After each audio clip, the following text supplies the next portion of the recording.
Hello, everyone. Dr. Victoria Skirbo here, speaking to you from the Seeds of Transformation and Healing Center in Wareham, Massachusetts. I'm here in my dining room today. We're getting the floor put down in the office over the next couple of days. So I'm doing it from in my home. So let's take a look at the week ahead. That is the week from Sunday, February 21st until I think I'm going to go to Sunday, February 28th, because that'll just end February nice and neat. And so we're going to take a look at the astrology of the week. In general, the moon is, of course, the most active planet. And this week, the moon is probably, except for a couple of other planetary alignments, the thing that we're going to be most aware of when the moon is the major aspect maker. Well, let's put it this way. When there are big things happening, sometimes the moon takes a back seat to the big things that are happening. And there are so many big things that have been happening of late, 2020, 2021 so far, that the moon sort of takes a back seat. But that's not the case this week, but we do have a couple of big things happening, including a trine between Mars and Pluto this week, and a full moon on Saturday, the 27th. So, excuse me, I'm just going to give you a broad overview of what the moon is doing this week, and then we'll look at more specific things, larger, sort of larger things that are happening. So it is Monday today. Today is the 22nd. This was supposed to be for Sunday, but I couldn't do it on Sunday. I was trying to put a floor down, which I come to realize I am incapable of doing. So we're getting somebody to do it today. All right, so on Sunday, we had the moon in Gemini for most of the day. It did shift into Cancer later in the evening. So it was a very sort of communicative energy come Sunday. Today, Monday, the moon is in Cancer all day. And of course, when the moon is in Cancer, we're much more sensitive. We're much more concerned with nurturance and family and children and things like that. We have a lovely trine to the sun today. The sun now is in Pisces, and it is a self-expressive trine. It has the energy of Leo. Trines will either have a Leo energy or a Sag energy. This happens to be one of the Leo trines. And so this is an opportunity to self-express. So we will hear things, we will hear people have things to say today. And of course, because we're dealing with Pisces and Cancer, things are very emotional. But there's also a lot of sensitivity to others. And so when you're discussing things about helping people, it's always good to be somewhat sensitive. We also have a sextile of the moon today to Uranus, and what that does is it helps to open the lines of communication, but also having us open to out-of-the-box ideas with Uranus there, even though Taurus is considered a pretty traditional sign. It is still the planet Uranus. And so it's sort of new ways and new values and new distribution of resources, perhaps. And then we have, at the end of the day, in conjunct Saturn, which our best intentions, moon in Cancer, comes up against the reality that perhaps there are not systems in place yet to help all the people that need help. All right, so Tuesday the 23rd, the moon continues to move through Cancer. It does make a irritating in conjunct to Jupiter, right? Jupiter and Saturn are both close to each other still in Aquarius. And so when something happens to Saturn, usually shortly thereafter it happens to Jupiter. And of course, Jupiter in Aquarius is very optimistic about all this humanitarian endeavor. Um, and so we are challenged to move forward. There's a certain amount of faith that it's going to take for us to move forward, to think that we can actually um, do what we need to do, right, to help people. Of course, we just, you know, if you put the intention and you start taking the action, you're going to help people. So, I mean, that's the way that works. Okay. The moon also trines Neptune on Tuesday, the 23rd. That also brings a flow. This can be a flow of healing energy, Neptune, a flow to connection to spirit, Neptune. But it can also be a little bit somewhat delusional and illusional, so we have to be careful of that. The moon makes a supportive connection, a supportive sextile to Mars in Taurus. And this is more around communication, but actually taking action on that. And the day sort of ties up with an opposition to Pluto. So we get a real sense of where we're at, the people, the moon in Cancer, food, shelter, all of that stuff, safety, in comparison to the powerful. Wednesday, the 24th, the moon shifts from Cancer into Leo. That occurs at 7:23 a.m. on the east coast of the U.S. And we have a square. Looks like we have a square of the moon to Uranus, which makes sense, right? And then an opposition to Saturn. So this is a need to think outside of the box, take actions outside of the box.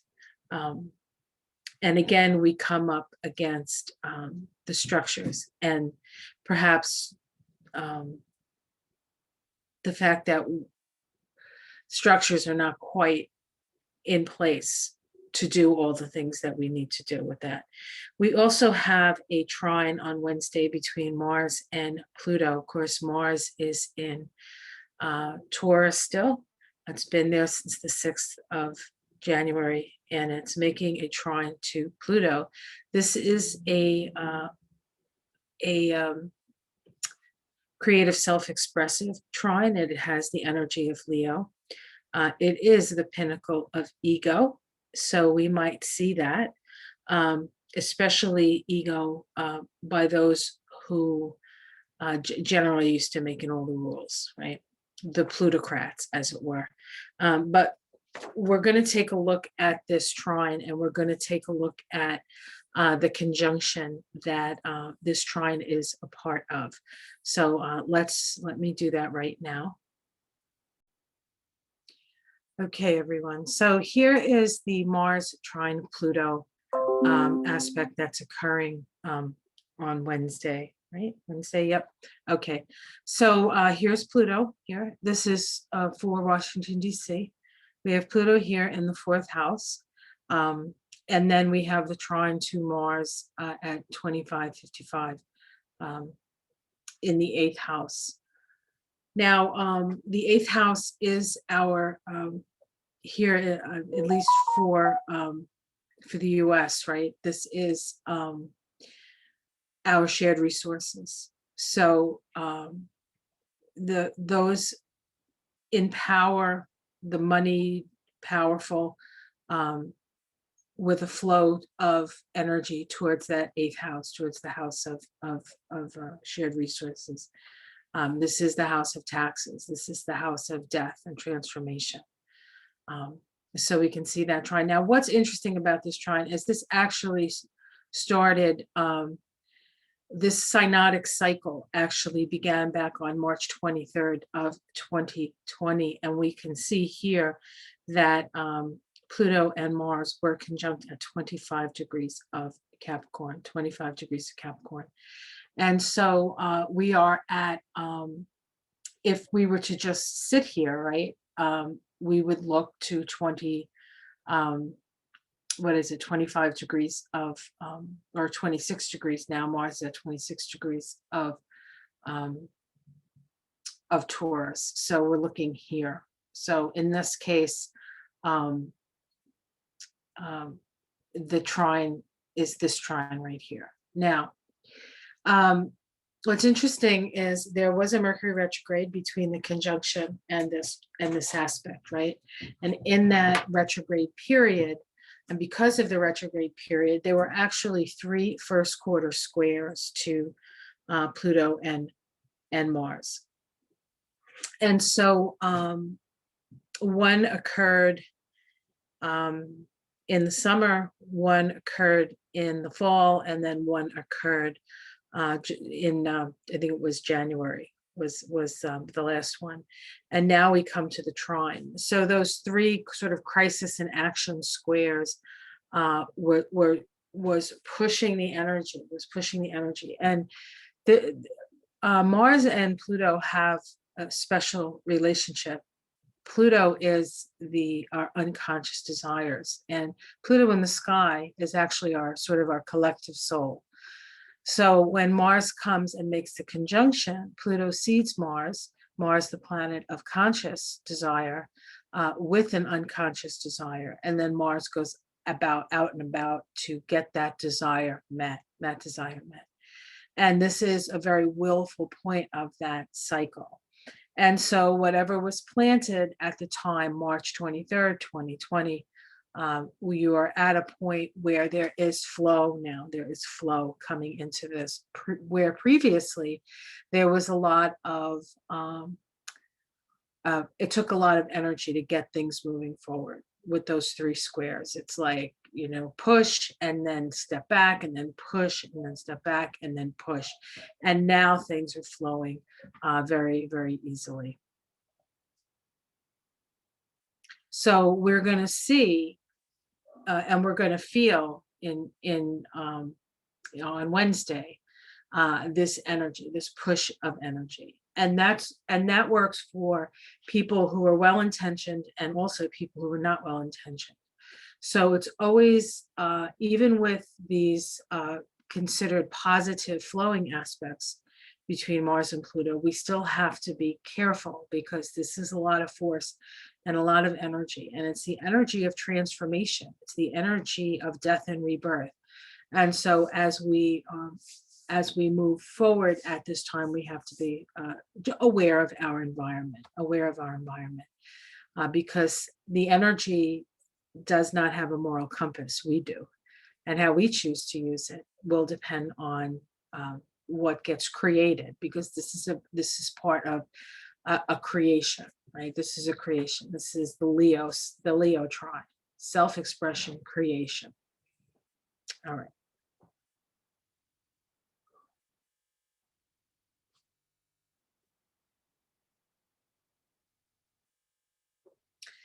And 1 second here.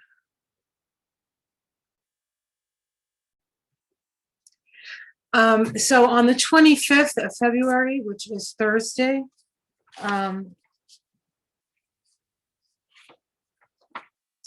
we still have the moon in Leo all day. The moon does eventually make an opposition to Jupiter.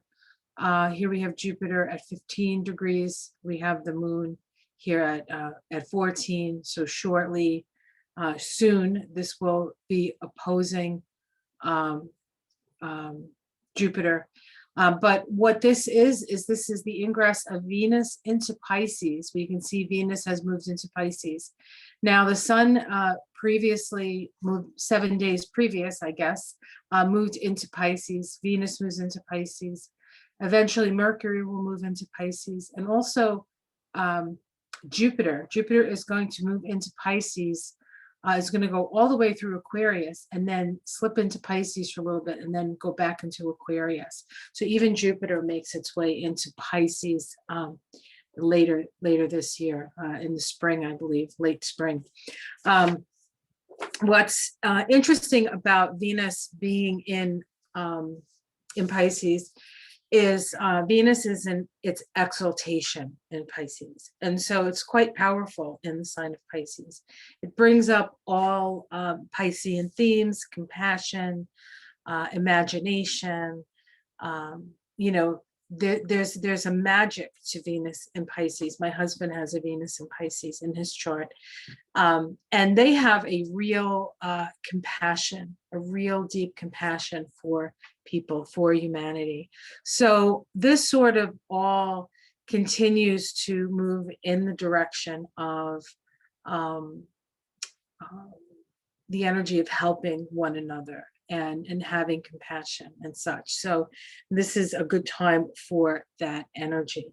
Let's see now. That's Thursday. We also on Thursday have a couple of other things that are going on. First of all, the sun is going to be making an inconjunct, I mean, not an inconjunct, excuse me, a sextile to Uranus. Okay. This is a Aquarian side sextile, an Aquarian side sextile. This is about progressive thinking. This is about moving in a more progressive way, moving in a more humanitarian way. Again, we can see all of this energy sort of going in the direction of humanitarianism. And we also have Jupiter making a trine to the north node of the moon. Jupiter will be making a trine to the north node of the moon at this time. And so this is an opportunity for us to connect with our destiny, our destiny. Jupiter in Aquarius, the expansion of humanitarian principles, trine the north node of the moon. So I think this should be a very good week for finally getting help to those people who need help. And Friday, we have a Friday, the moon will move into, let's see here. The moon is in Leo. So the moon is in, the moon, it starts the day in Leo and then shifts into Virgo at 12:08 p.m. That's the afternoon, 12 p.m. in the afternoon. And quickly makes an opposition to Venus and Pisces. The moon in Virgo is a discerning moon. It's also about details. And so while Venus in Pisces can very well be the energy of helping thy neighbor, the moon in Virgo comes in and says, okay, how are we going to work out the details of this? This is sort of very detail oriented sort of energy. And then comes Saturday. Saturday, we have the full moon it's actually at 3:18 a.m. on the east coast of the US, and it's a full moon in the sign of Virgo. So we're going to look at that next. So let me pull that up. Let's see, I think this is it. Nope. I think this is it. Nope. Okay, hold on. There we go. All right, so this is a full moon in the sign of Virgo. Virgo, the moon is at 8:57 of Virgo, so that's 9 degrees of Virgo. The sun is at 9 degrees of Pisces. Oppositions are always points of awareness, and we have to go back to the new moon in Aquarius because that was the start of this lunation cycle, the cycle between the sun and the moon. And so what awareness do we have? Now, when you're dealing with the axis of Virgo and Pisces, it's the axis of healing. Virgo is physical healing, Pisces is spiritual healing. It is located in the 2nd and 8th house for the United States. This is for Washington, D.C. Of course, the 2nd and the 8th house are our resources and our shared resources, but it is also the house is associated with life and death, and our values. And so we are getting maybe a realistic view, counted view of where we stand, especially concerning the pandemic, and where we stand and how much further we have to go with this. This is widely square the nodes of the moon, And let's see if there's anything else that I want to mention about this. Yes, actually, the sun is sextile Uranus. Of course, we had the exact sextile the day before, right? Or the day before that. I just said it, so you heard it. I can't remember what I said. So it is sextiling the sun and trining the moon, and so that energy of Uranus in in Taurus brings in that sort of breaking the mold kind of energy. And so there is energy here for transformation. There is energy here for awareness. There is energy here for healing, for healing. So this is very exciting, um, very exciting time here. Let's look at the Sabian symbol for these degrees of Virgo and Pisces and see what that shows us. So the Sabian symbol for 9 degrees of Virgo. This is the degree that the moon is in, the full moon. It says an expressionist painting at work. The urge to express one's individualized sense of value regardless of tradition. And that's interesting because there is a lot of energy this week, even if this wasn't the symbol, there is a lot of energy this week for doing something in an individualized way that maybe hasn't been done before. And to a certain extent, that's what we have to do. And it's not just true in America here, but it's true all over the world. We have to have a different relationship with ourselves, each other, and the planet that we live on. It says, at this stage, the individual is seen reacting against cultural standards and stereotyped ways of interpreting his perceptions. This is a statement of uncompromising self-reliance, which may even imply a kind of defiance and a challenge to society.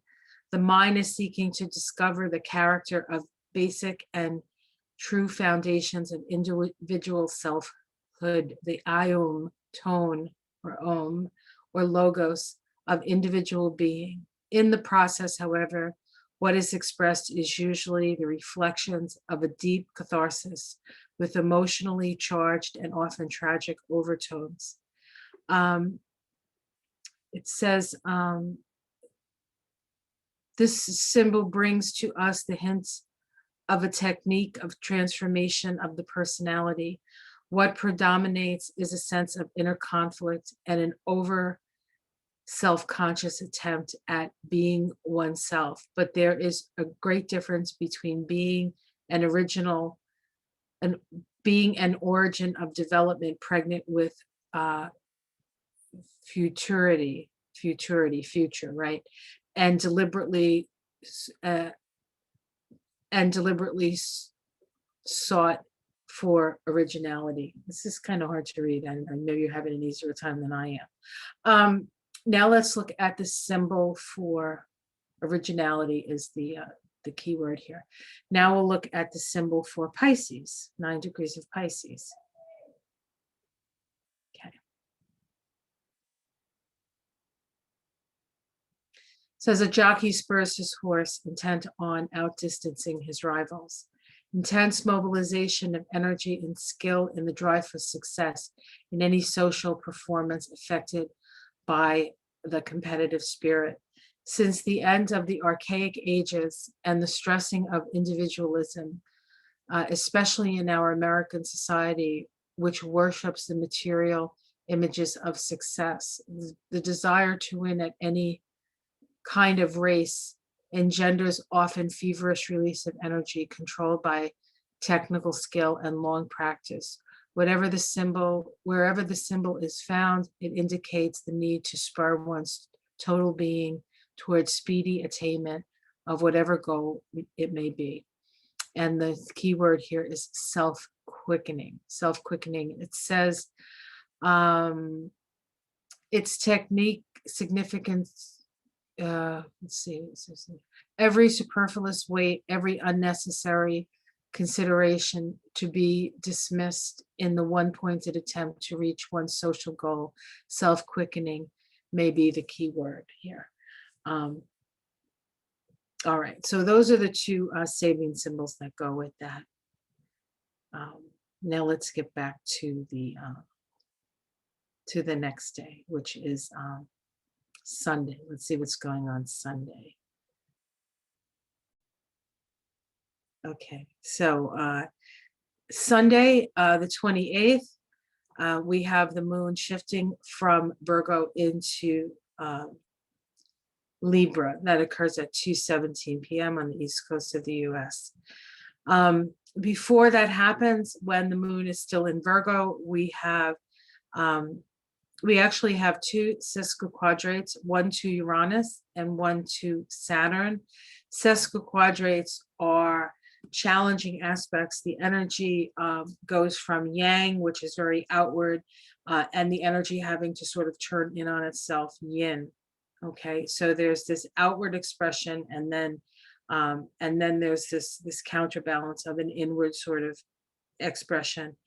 Virgo working out the details, and then Virgo makes a trine to Pluto. Then Virgo makes a trine, the moon in Virgo makes a trine to Mars, because Mars and Pluto are still in that trine. Mars and Pluto will be in that trine for most of the week. We'll feel that energy of flow most of the week. As I said before, though, we have to be careful with that as well. And then the moon moves into Libra. And so I think generally a pretty good week when it comes to the energies. We do have some challenges. There are things that we have to be aware of and careful about. We are still under the influence of the Pluto-Uranus square that occurred exactly on the 17th. That was pretty much the day that Texas lost its power. And Saturn, of course, is structure. Uranus is the unexpected. And Uranus very often is associated with cold weather and storms and things that you can't plan for. They could have done some planning for that. But, these storms that are what they consider 100-year storms that are happening every couple of years now because of climate change. And this is some of the stuff that we're going to have to learn how to deal with and how to work with and work through. So let's do a card reading on the week. I just have to go grab my cards. Okay, so I am using my Wild Unknown deck, mainly because it's the deck that I have in the house. All the rest of them are in the office. And right now the office is being overrun with work. Not my work. So let's see what we got here. The person who's helping us has a German Shepherd who's he's not full grown yet. He's still a puppy. 6 months, 8 months old, something like that. If he's with him today and I have an opportunity, I'll videotape him so you guys can see him. He's so beautiful. He has Gretchen's coloration. So, one of the things that COVID has done is, you can't visit family really. And my sister-in-law has two dogs, Pity Mix and Adobe. A Doberman, a Shiba, who's absolutely beautiful and so sweet. And I miss touching the dogs. I love my cat and I love snuggling with my cat. My cat is soft as a bunny. He's beautiful, beautiful cat. But that coarse fur, that dogness, I just miss it. So much. I haven't heard about, I put in 2 requests, one for Angus MacGyver. I haven't heard anything about Angus MacGyver. I haven't heard anything about Kona the puppy. I'm not having any luck adopting these animals. So I guess when the time is right, the time is right. So this is for the week starting yesterday. Let's see what the overriding energy is for the week. Okay, we have the Daughter of Pentacles. This is the Page of Pentacles. The pages are interesting because they're usually the beginning, the onset of something, and or the beginning stages of something. And Pentacles is Pentacles and swords. So the air and the air and the earth, really there isn't a whole lot of experience there. And so this is sort of unknown territory to a certain extent. And there's a certain amount of sort of learning as we go. But all the same, we have a beautiful rainbow here. We have this beautiful doe. Um, Deer are symbolic of gentleness, but they are very powerful. They're very plentiful. And they're just very, very sort of gentle. And so there's this gentle energy that starts this reading. Let's see what challenges that. Okay, we have the Ten of Cups, the Ten of Cups. Well, everybody wants their thing. Everybody wants their needs met. And so there's a lot of expectation. There's a lot of like, help. People have been asking for help for a long time and not really getting it. And so it accumulates. And now we need all this help. And there's only so much, because we're at the beginning of this, that can actually be taken care of to a certain extent. So it is a process, but everybody has these expectations of some sort of ease. And I think any kind of ease, even the fact that the vaccines are getting out now and people have the ability to get them, is making people feel like they have more control over their destiny. And even no matter what you think of the vaccine, your relationship with that is your relationship with that. And people have to make up their own minds about this stuff. I'm not particularly a vaccine. I know the necessity of it. I understand the science behind it. When it comes to the choice whether I'm going to take it or not, when it comes, I will make the decision based on looking at the facts, utilizing my intuition. But it is a novel virus. So whether it's man-made or whether it's actually a naturally occurring virus, it doesn't matter. It's out there and we have to deal with it, right? So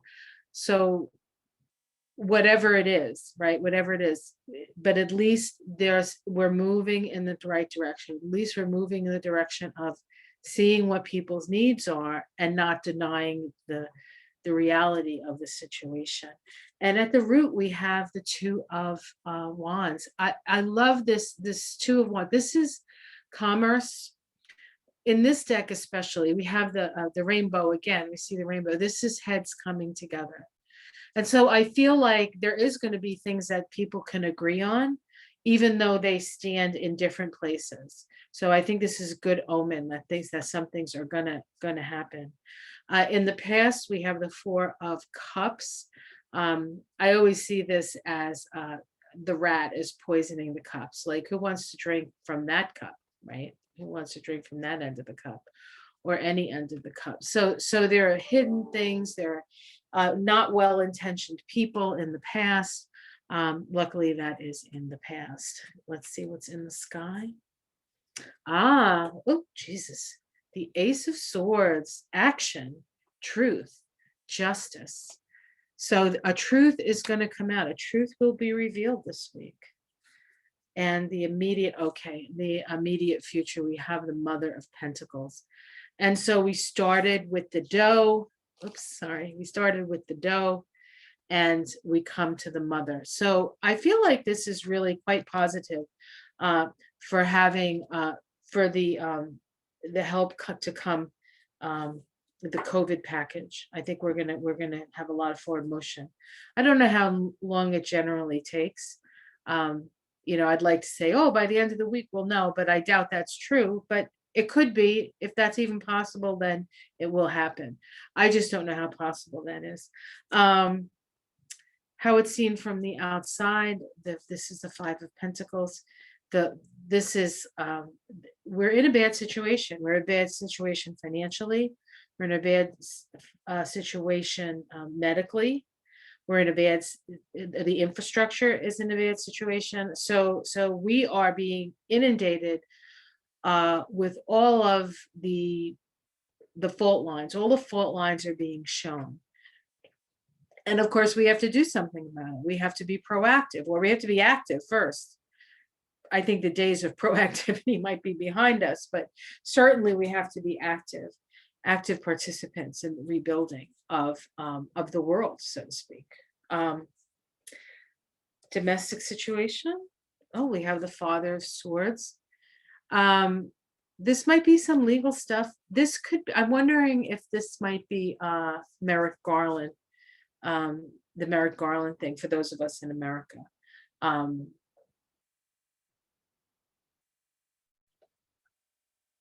But it's in the domestic situation. It could be information about the terrorists.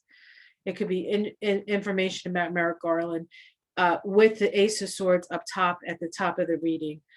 We know that there's some legal stuff coming down. We will maybe hear some legal news. I know Trump just lost a case around his taxes, I think, again. So we'll see what happens. We'll wait for that. We'll wait, forever.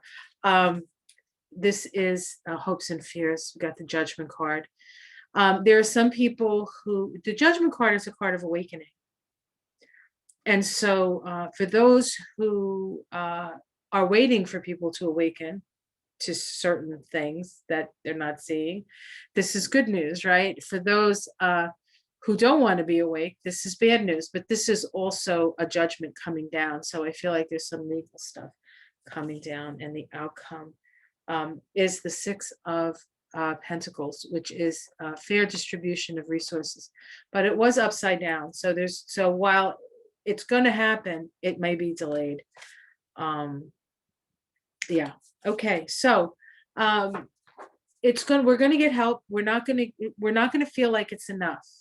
We're not going to feel like it's enough. But that being said, this is just the beginning. This is not a one-off. Every step we take from now on is going to have to solve a problem that we have, and we have plenty.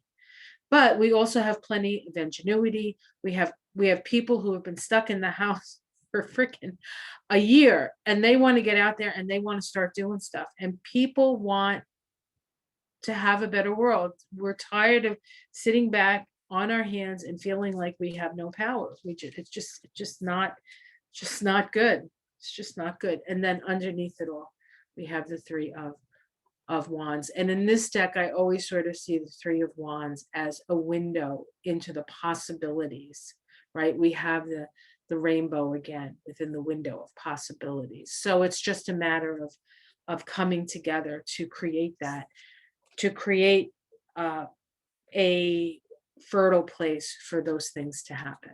So I think pretty good news in general. There's some legal stuff we're going to become aware of, maybe the Merrick Garland thing, or maybe it's some information on the people being the insurrectionists. So that looks like that's a possibility as well. And with the full moon, in the week, even though it's Pisces and Virgo, and that has more to do with health, it's still a full moon. It's still a full moon. So we might be getting some information that we didn't have previous. So I hope you enjoyed that. Each time I do this, I do it a little differently. So whatever kind of works the best, I think we'll stick with that once we figure out what that is. Once I figure out what that is. And for those of you who saw my two readings, one on thinning hair and one on a male in Brazil, I'll be doing a Because You Asked series. So if you go to the community page, there's a picture of me sitting here in this outfit with the plants behind me, and you can put, if you have questions. It can be political, although I usually like, you can put those in there too. I don't want to necessarily limit it. I'm more interested in sort of the unusual and the odd question. But if there is something that's really pressing and people really want to know about it, I will do my best to do a reading. And I think I'll be doing those readings on Friday nights. So it'll be the end of the week. I'll be relaxing. They might be a little silly. Just fair warning, fair warning. I'm sort of doing it in just opening up to my intuition about things and just see how well I do. I mean, I don't know. I might not have the answers, but it'll certainly be fun trying to figure that out. All right, guys, much love. I love you guys so much. Thank you for everything. Thank you for all your generous support, all your energy. We did have a little bad news this week. My brother-in-law, my husband's foster brother, Paul, a really really smart, really talented guy, passed of COVID, and he left 2 children and a wife, and it's really sad, and we can't be with them, and that's the saddest part. All right, guys, much love. Much love to all of you. Please stay safe. Pay attention. Wear your masks. If you're okay with the if you feel okay about the vaccine, please take it. If you have a lot of doubts and fears around it, do your research and maybe wait a little while and see how it's affecting others, right? But make sure you're getting your information from the right places. That's all I want to say. All right, guys, love you very much. Take care.